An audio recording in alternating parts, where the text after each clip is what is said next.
जय श्री राम। आपका बहुत बहुत स्वागत है।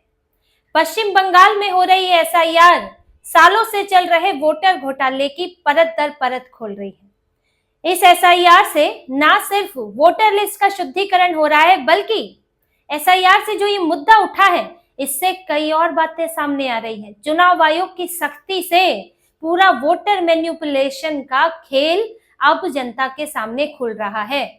आपको जैसे मैंने पिछले वीडियो में डेटा बताया था कि चुनाव आयोग का डेटा आया है कि कैसे सीमावर्ती इलाकों में, मुस्लिम इलाकों में 105% तक वोटर्स बढ़े हैं, वोटर लिस्ट में वोटर जुड़ गए हैं। यानी जहां कभी 50 हुआ करते थे, पिछले 23 सालों में 2002 से 2025 के बीच वहां 100 वोटर हो गए, 2 गुने। उत्तर दिनाजपुर में 105%, मालदा में 95%, उत्तर 24 परगना में 83% और कोलकाता में मात्र 4% वोटर बढ़े। तो चल क्या रहा है इन सीमावर्ती इलाकों में? कौन सा वोटर्स का खेल चल रहा है? इस आंकड़े से तो ये बहुत बड़ी बात सामने आती है और ममता बनर्जी के कार्यकाल में ये सब बहुत बड़ा है। 2009 से 2017 के बीच 21% वोटर बढ़े।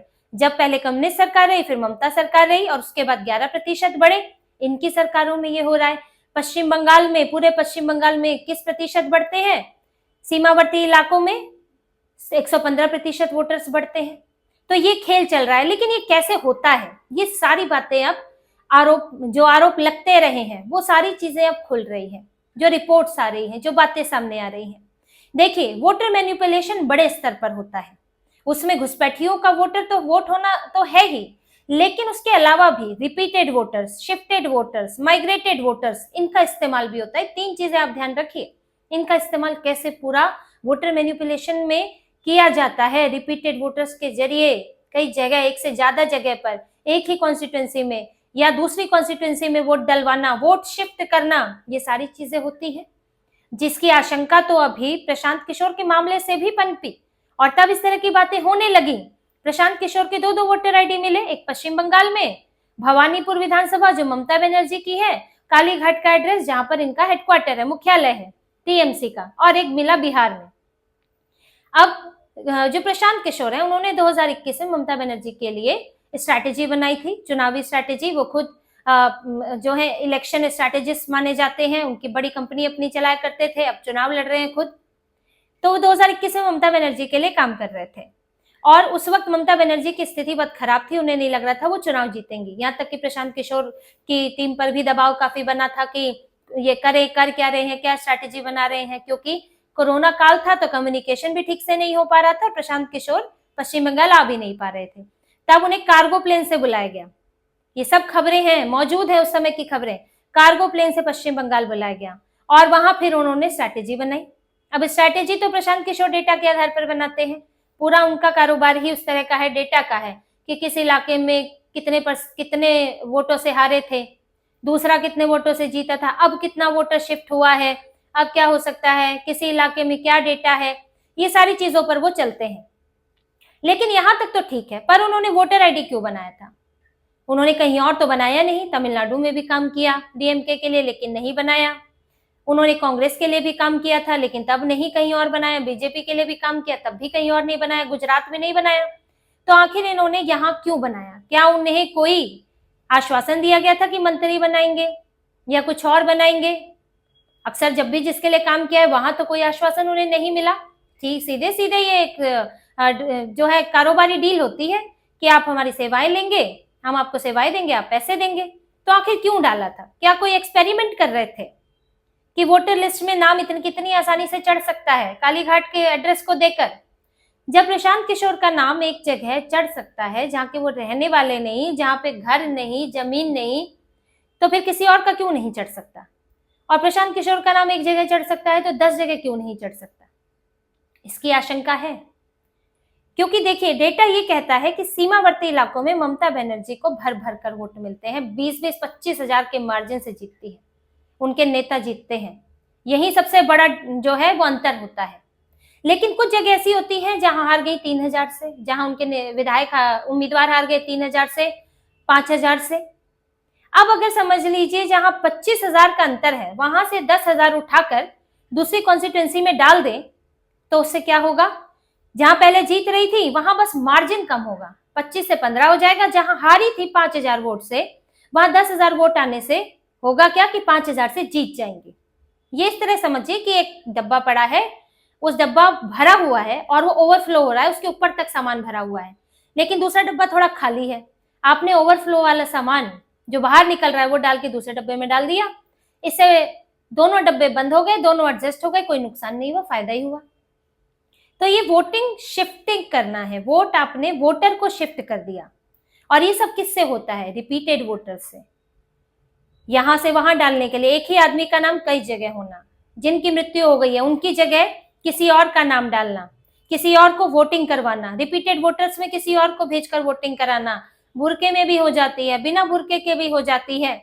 और ये बांग्लादेशियों का, रोहिंग्याओं का इस्तेमाल भी इसमें होता है, क्योंकि इनको, ये तो वहां से आए हैं, इनको तो यहाँ पैसे की जरूरत है, कुछ भी करने को तैयार है, संरक्षण की जरूरत है, तो ये सब कामों में शामिल होते हैं। सिर्फ इनके वोटर आईडी नहीं बनाए जाते, जिनके नहीं बनते उनसे ये सब काम भी कराया जाता है।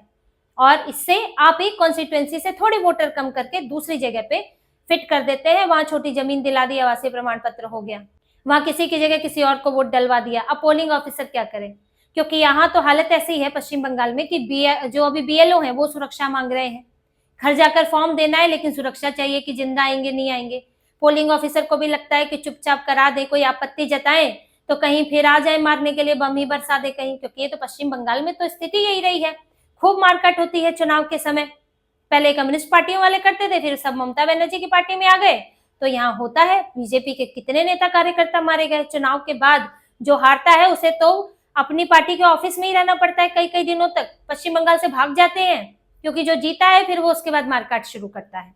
तो यहाँ की तो वो ये स्थिति है। तो पोलिंग ऑफिसर क्या आवाज उठाएगा? तो आराम से वोट पड़ते हैं और पूरे साल भर वोट जुड़ते रहेंगे, इधर से उधर, उधर से इधर। कैसे जुड़ते रहेंगे? अभी एसआईआर से पहले चुनाव आयोग ने राज्य सरकार के 4 कर्मचारियों पर सवाल उठाया था, इस पर कार्रवाई करने को कहा था। 3 अधिकारी थे, एक डाटा एंट्री ऑपरेटर, और ये लोग क्या कर रहे थे? 127 नाम इन्होंने गलत तरीके से वोटर आईडी में जोड़े थे। यार कहाँ के जोड़े थे? वही उत्तर 24 परगना, दक्षिण 24 परगना के। आज ये 127 जोड़ रहे हैं, क्या पता कोई 300 नाम जोड़ चुका हो, कभी 500 नाम जुड़ चुके हो या जुड़ते रहेंगे। तो ये सब तो यही बनाता है फर्जी वोटर। और ये सब नाम जोड़कर, रिपीटेड वोटर्स के भी नाम जोड़कर ये सब काम किया जाता है। अब इसमें शिफ्टेड वोटर्स की बात, जो कहीं से कहीं और चले गए, दोनों जगह नाम है, उनका इस्तेमाल होता है। या वोटर को शिफ्ट करना, यहाँ पे वोट दे रहा था, उठा के कुछ समय के लिए उधर डाल दिया, उधर शिफ्ट कर दिया। माइग्रेटेड वोटर्स जो पश्चिम बंगाल में है ही नहीं, वो कहीं और है, उनके नाम पर वोट पड़ रहा है। सारा मैनिपुलेशन होता है, इस तरह से वोटर का खेल चलता है। तो क्या ये सीमावर्ती इलाकों में जो भर भर कर वोटर लिस्ट बनी है, इतनी लंबी चौड़ी हो गई है, उसके पीछे यही वजह है? यही वोटर्स का खेल हुआ है, एक जगह से दूसरी जगह, इस कॉन्स्टिट्यूएंसी से निकाला, वो दूसरे में डाला और वहां पर भी जीत गए, यहाँ पर भी जीत गए। ये कोई ऐसा नहीं है कि नहीं हो सकता, ये हो सकता है, क्योंकि चुनाव आयोग हमेशा 12 महीने नजर गड़ा के नहीं रखता है। और अभी तो एसआईआर में इतनी सख्ती है, नॉर्मली तो करेक्शन होता है बस वोटर लिस्ट में, बाकी तो सारा राज्य निर्वाचन आयोग जो है वो तो राज्य सरकार के अधीन है। ममता बनर्जी तो ऐसे ही सरकारी अधिकारियों को कहती रहती हैं कि अभी तो आप चुनाव आयोग के अंडर हो, बाद में तो आपको हमारे ही पास आना है। यहाँ इन्होंने तबादले भी कर दिए तुरंत एसआईआर शुरू होने से पहले। और यही वजह है कि अब जब एसआईआर में सख्ती हो रही है तो ममता बनर्जी परेशान है, उन्हें लग रहा है कि अब क्या होगा। एसआईआर के लिए अधिकारी देना, फॉर्म लेके खुद भरना, स्वीकार करना, वो तो एक मजबूरी है, संवैधानिक मजबूरी है, क्योंकि पता है अगर नहीं करूंगी तो मामला कोर्ट में जाएगा और फिर केंद्र का दखल बढ़ेगा। और अगर सही समय पर चुनाव नहीं हुए, जो सरकार का 5 साल का कार्यकाल है पूरा हो गया, तो फिर ऐसे में राष्ट्रपति शासन लग जाएगा, तो वैसे भी सत्ता चली जाएगी हाथ से, और राष्ट्रपति शासन में तो और कड़ाई से चीजें होंगी, तब अगली बार आना मुश्किल हो जाएगा। इसीलिए वो ये प्रक्रिया भी होने दे रही है मजबूरी में, लेकिन इसका विरोध कर रही है। एक तो अपनी राजनीति है, दूसरा अंदर डर भी है। डर बहुत ज्यादा है इनके अंदर कि अभी जो इतना बड़ा वोटर्स का साम्राज्य खड़ा किया था, ये तो बिखर रहा है।